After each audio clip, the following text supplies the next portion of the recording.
Honda Jazz GE naman gagawin natin ngayon dito. Nagpalit nga pala tayo dito ng wiring harness. Pati nga rin pala balas, nagpalit din nga pala tayo dito sa isang site.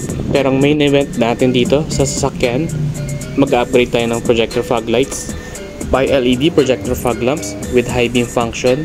30 watts ito at 3000 Kelvin.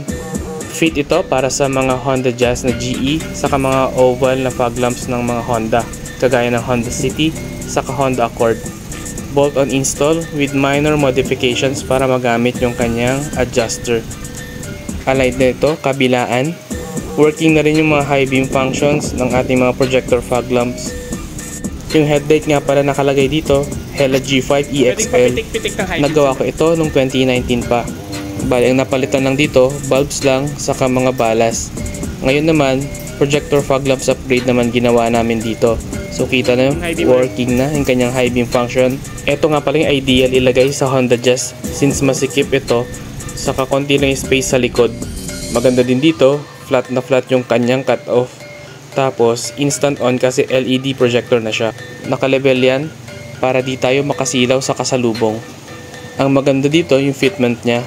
Talagang sukat na sakat para sa Honda Jazz.